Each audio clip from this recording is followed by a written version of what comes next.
Hi, I'm Laura Quirke.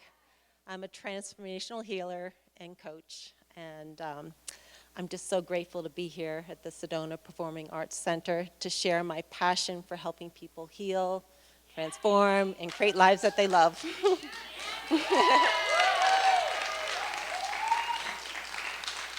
I've been blessed with the gift of being able to channel this very high vibrational energy that I use in addition to a healing technique that I created that enables my clients to receive miraculous healing on all levels, physically, mentally, emotionally, and spiritually. They often receive results immediately in one session, but what I've found over the years that it really benefits them to continue for a series of a couple months to really make sure that the healing takes hold. I'm going to share with you a couple examples of some miraculous healing, and even though I expect miracles to happen every time it happens, I just get so excited. So I'm excited to share with you. I'll start with just a couple stories of healing cancer. And one of my clients came to me with stage 4 pancreatic cancer, and his doctor said he needed to do radiation and chemotherapy, and it was very serious. His wife suggested that he come see me first, and so I did a healing with him. He'd never experienced healing before. I spent 2 hours with him, and he said he felt so different after the session, so much peace and love and just completely different, that he wasn't going to do the treatment that they recommended. And I said, no, please do the treatment. I encourage people to use what I do in addition to everything else they're doing. I would never tell them not to do it. But he went to his doctor and said, I'm not going to go forward with it. And they said, you will die if you don't do this. And he said, test me again. And the cancer was gone.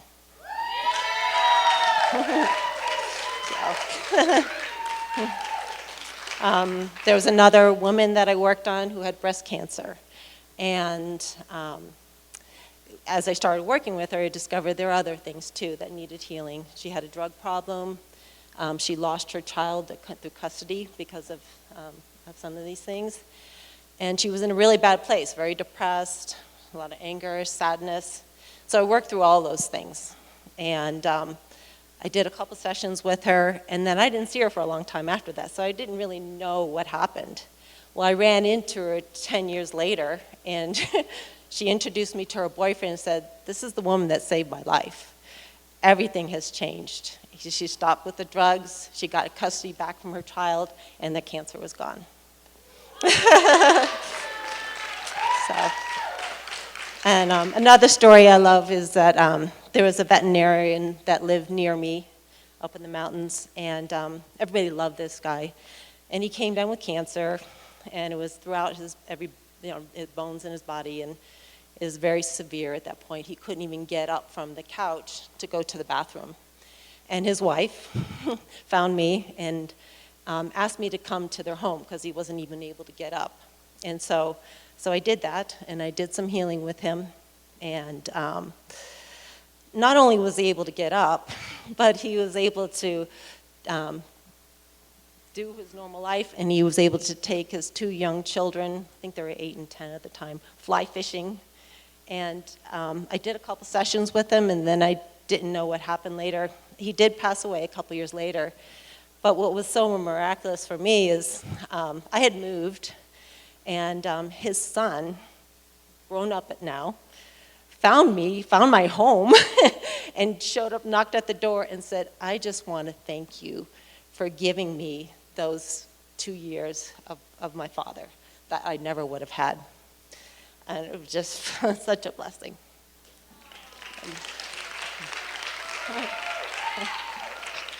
But I don't just do cancer. I mean, the healing works on anything.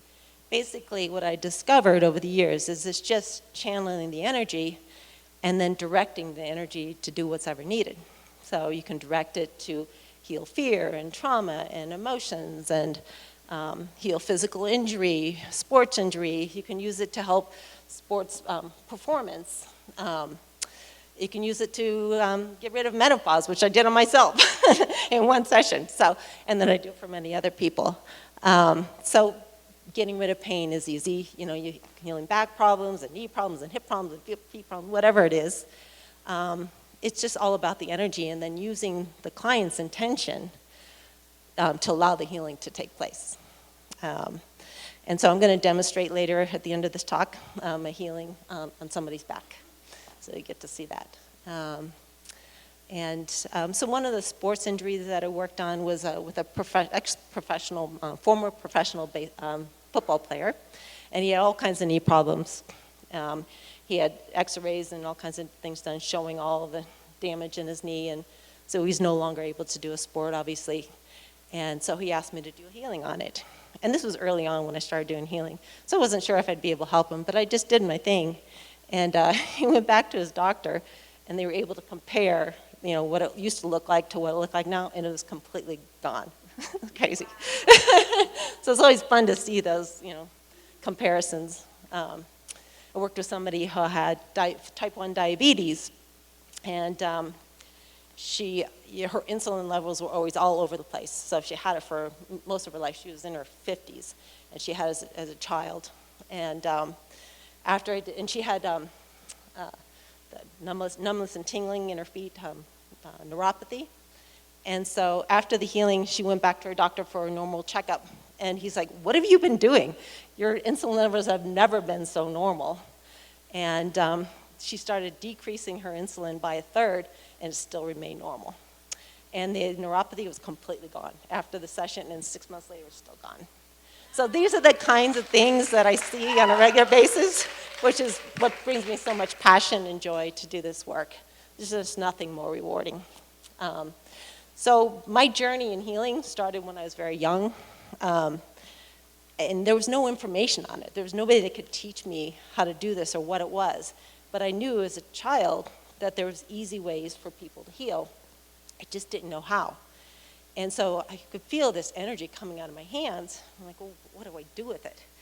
And I just kind of experiment with it, put it on, you know, things, but I didn't know. And so then years later, I started getting involved in running.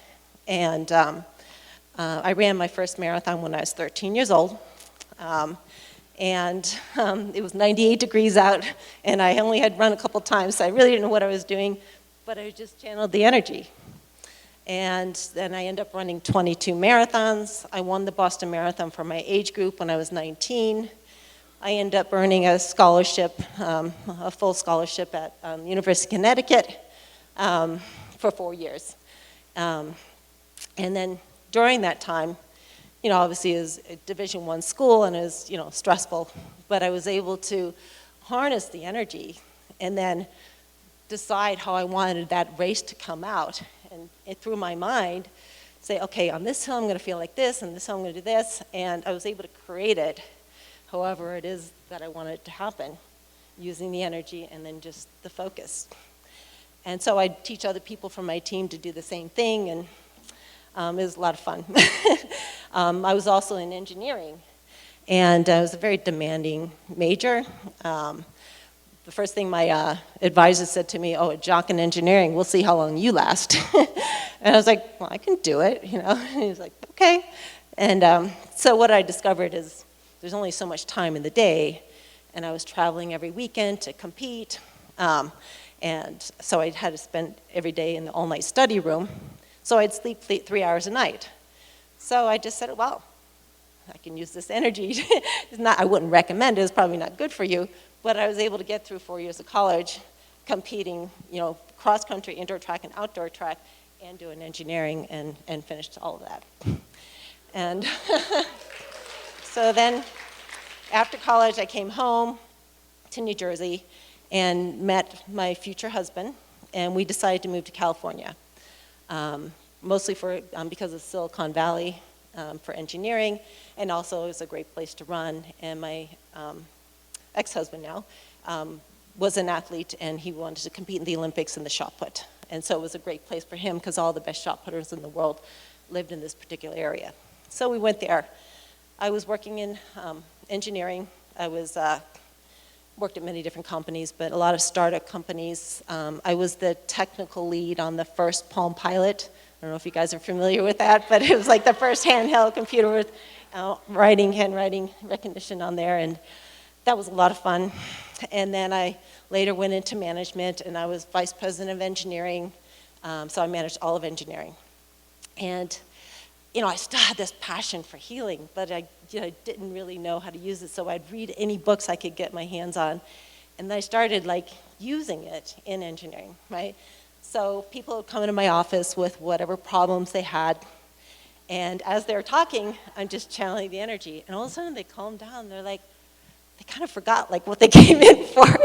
And they're like, I don't know why I feel so much better, but I guess I'm okay, and they would just leave. And so this kind of became the thing, right? So then I started doing it in meetings, and I was usually running the meetings, and because it was a startup company, people would blame each other for being late on different things because everybody's dependent on everybody else. And so I put my hands under the table, and they start moving energy like this, so they couldn't see what I was doing, and watch the whole group calm down. And people, I'm like, this is so cool, and they don't even know what I'm doing. I mean, they would think I was totally weird if I told them what I was actually doing, because engineering is so left brain, and this is very right brain. But it was fun. And then I had 3 children during that time, and I decided I was working 12 hours a day away from my kids. I had a nanny raising my kids. And so I decided to leave engineering after 20 years, and so I could be in my kids' life more. And so I changed careers, and I became a realtor and a mortgage broker. But at the same time, I decided I'm really going to pursue this passion of healing and figure out what other people are doing and how to actually use this energy. And so I took every class you can imagine. And anybody that let me work on them, I was like, please, can I try? Can you be my guinea pig? And I was just getting such great results. I mean, the techniques I was learning, they were good, but they were slow. And so then I started creating my own techniques. So things that used to take hours to do, I could do within seconds. And so that was really fun. And then I was just kind of playing around. One time my daughter's friend came over to visit, and her mom happened to be a friend of mine too, so she was okay with me doing healing on her. And I'm like, can I try just channeling some energy on you? She's like, sure, okay. And so I started doing that, and I could discover that I could hold this space for people, and they were getting information from their guides and angels that they never knew they could do, just by channeling the energy. And so this 10-year-old girl, and I'm like, okay, tell me, what do you feel?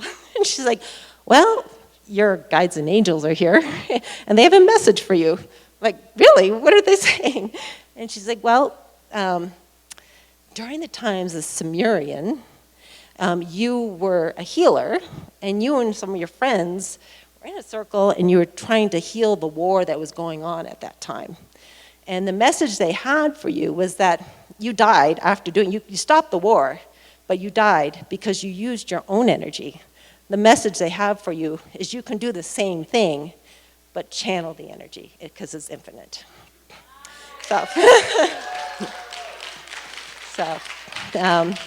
Anyway, and then I started working on people with migraine headaches after a few seconds was gone, just all kinds of things. And it was just open to trying whatever, and it was just so fun to see the miracles. But I was getting these great results with people, but then I realized my own marriage was falling apart.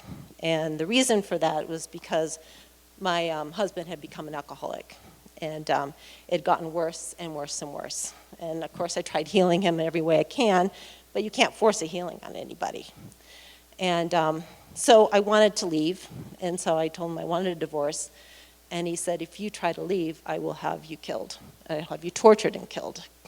And so I was afraid, and I had 3 young children, and so I led this secret life. Like, here I'm doing this miraculous healing for everybody else, but I was living in being a victim, helpless and hopeless and ashamed. I couldn't even share it with my friends, some of the crazy incidents that would happen on a regular basis. I mean, I'd come home, he'd turn the whole house upside down, and I mean, I would just clean up the messes and just pretend everything was fine, to try and create an environment for my kids where they could feel safe. But in the meantime, they're witnessing all this. Well, what I realized, I'm like, okay, I need to practice what I preach.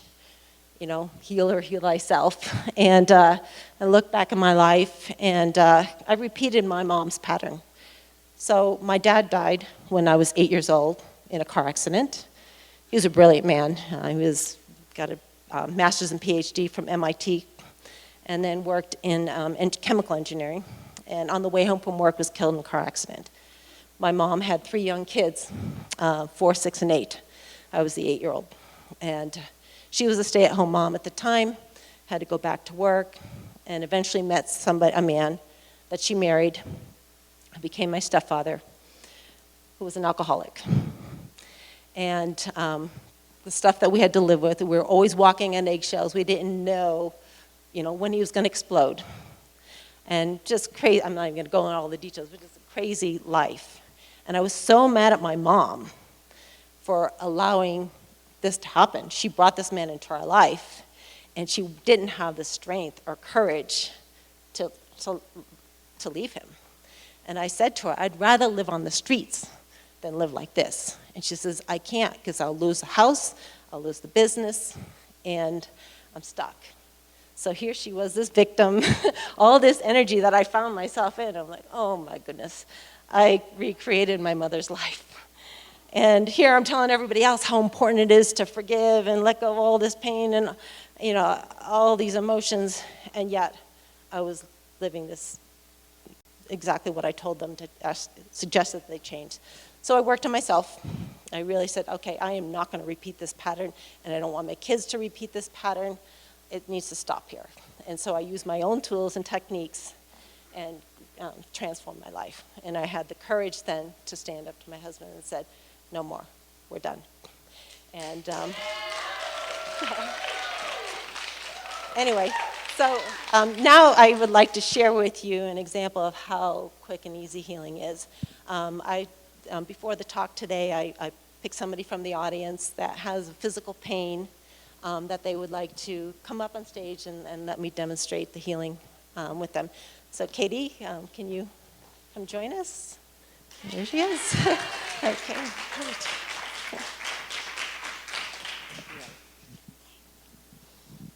Thank you. You're welcome. She's going to bring some chairs up. So Katie, you can explain what you've got going on. I got some low back of a slip disc. Okay, great. And what's the pain level at this time? Like a 5. Okay, great. All right. As soon as they bring the chairs out, I'll let you sit down so you can relax. Okay. So what I've discovered is, if you just do a physical healing on somebody, it may go away. But if you don't heal what caused the physical problem in the first place or led to it, it will come back in the same form or another form. So it's really important to heal all the stuff underneath it. So I call those things underneath it elements, which are thoughts, beliefs, traumas, fears, emotions, experiences, stories from this lifetime, from other lifetimes, and through genetics. And so healing all that stuff first is really important. And then you can do the physical healing. And so that's what I'm going to demonstrate here. And so when I do a healing, I used to just do the healing for the person, but then I discovered there was a lot of benefit in them being part of the process. And so I teach them how to go into their heart and expand out their consciousness, and that opens up their intuition. So they're actually getting the information too. It's not just me doing it for them. And so that's what we're going to start with here. All right. Okay, so just close your eyes and relax. Okay. And just put your attention on your heart. And then imagine your consciousness around you and expand it out bigger than the universe. So you're connected to all that is. Go up above your head and connect with the divine love and source energy. Invite that energy to come back down through the top of your head and into your heart. Go down through your feet, down to the center of the earth, and connect with the healing energy of the earth. Invite that healing energy to come back up through your feet and into your heart. And see it as a constant flow of the divine love source energy coming from above into your heart and the healing energy coming from the earth into your heart. Allow that combined energy to expand out to fill every fiber of your being. And allow it to expand out even further to fill your entire consciousness. Now, while you're in your heart, your heart has truth to the highest truth. It knows everything. So you want to stay in your heart while you're doing this process. If you find yourself going in your head, that's where the ego is, and you're not going to get accurate information. So just stay in your heart the whole time. And then ask your heart, before we can heal something, oftentimes things are unconscious. Sometimes they're conscious, sometimes they're unconscious. So fears can be unconscious, and if you have a fear of failure, you'll bring into your life experiences and people to treat you like failure. If you have the energy of being a victim, you will bring people and experiences into your life to treat you like a victim. So if you don't like your outside circumstances, you want to look in and what part of you are you holding on to that needs healing so that you attract different experiences and people. So you're going to ask your heart to bring into consciousness all the elements that are contributing to the pain in your back. So all the thoughts, beliefs, traumas, fears, emotions, experiences from all lifetimes, through genetics, things that were passed down to you, that are contributing to this pain or would prevent us from healing it now. Sometimes there's just a belief that it's not possible to heal that fast, so bringing that into. And then just tell me when you have that, all of that. So energetically, I'm helping her bring it in, but she's also witnessing it. And you can all follow along if you like. You'll be able to witness. Got it. Stuff. Okay. And so then once it's in consciousness, then we can transform it. And I use certain words. The words are not important, but I say them the first few times so people understand what we're doing. And after that, I just say transform it and then move the energy. Okay? So it's commanded that all these things be transformed now in the highest and best way across all time, dimension, space, and reality. Thank you, and so it is. And then just watch as that energy shift. So all Katie needs to do is observe it shifting. She doesn't need to do anything. She's just watching it move and just seeing it being transformed on all levels. And actually, when this happens, the healing's actually offered up to other family members who also have the same issues, and it's up to their higher self to accept it or not. So it's very powerful. You're not just doing a healing on the person. You're healing everybody else who's also experiencing this. And then just tell me when you feel like that's done. Done. Okay. And then ask your heart to bring into consciousness anything remaining, any elements remaining that are still contributing to this issue or prevent you from accepting a physical healing. Sometimes we get it in one pass and sometimes there's some layers. There's a bit more. Okay. Invite all of that in and everything related to it that would be in your highest and best good to change.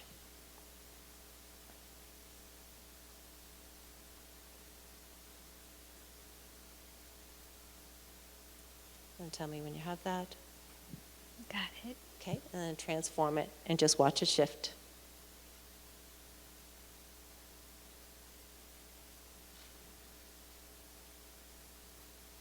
And then tell me when that's done. Done. Okay. Now ask your heart if you're ready to accept a physical healing.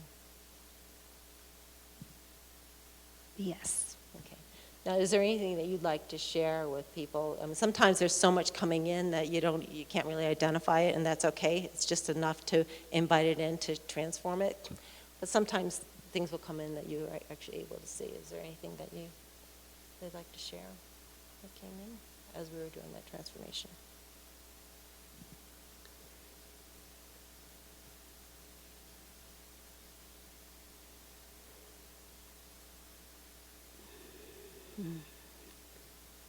The innocence of being and the tender, nurturing support of the mother. Oftentimes back issues have to do with supports, so that's not surprising. Okay. Well, let's do the physical healing now. So just go back into that space. And now you're going to ask for 2 images, one of what your back looks like now, and you're going to ask to highlight all the areas that are contributing to the pain in your back, that are out of alignment or need any kind of healing. And then another image of what your back would look like in its perfect health, balance, and alignment and functionality as a reference point. And then tell me when you have the 2 images. Got it. Okay. And now I'm going to channel the energy onto your back. And you hold the intention of allowing it to heal on all levels, physically, mentally, emotionally, spiritually. And you observe the healing take place with your third eye. So I'm just going to go ahead and do that now. And when the 2 images look the same, let me know, okay?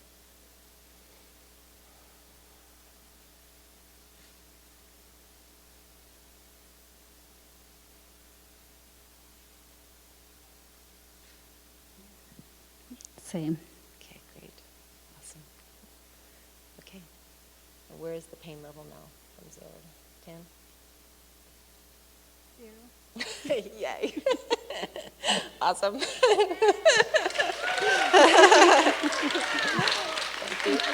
Thank you. Thank you so much.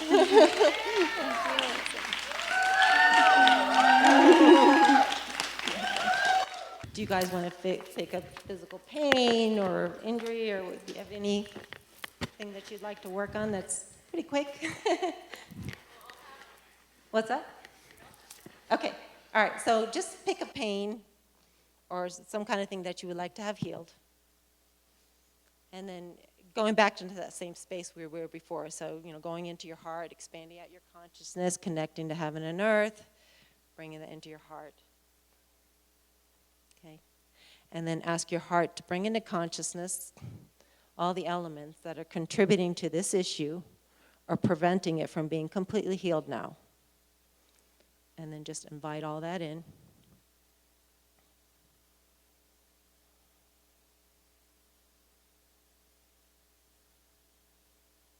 Okay, and then transform it all and watch the energy shift.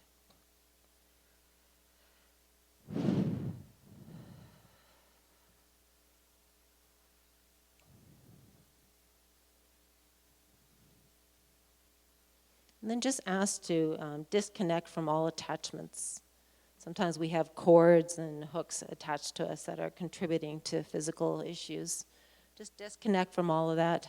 And we're going to ask that any entities or beings associated with you that are not for your highest and best good be sent to God's light now. Just get rid of all these outside influences.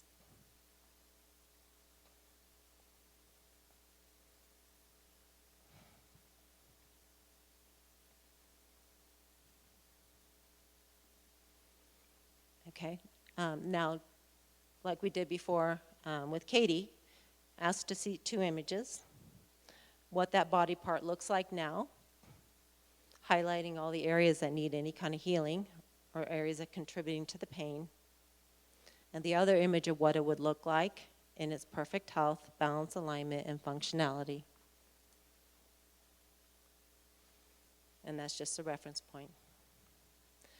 Now hold the intention of allowing it to be completely healed on all levels. And observe the healing take place. I'm going to be channeling the energy. It'll come down through the crown chakra and into that body part. And you just witness the healing take place. And when the healing is complete, when both images look the same, you can kind of raise your hand. That would help me knowing if it's done. Okay?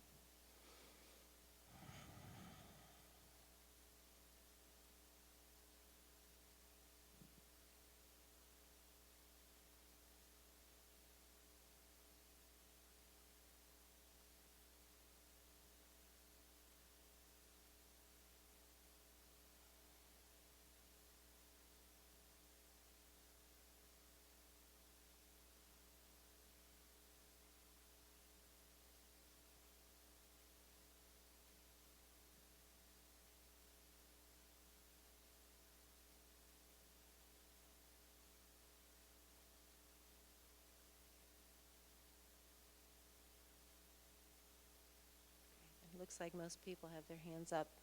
Sometimes it's not as quick as that. Sometimes there's genetic issues, and so I'll work on healing the master DNA, the master cell in of your DNA, and I'll ask for you to be shown an image of what that looks like, highlighting the areas on there that are contributing to the problem. This is really good when you're doing genetic healing.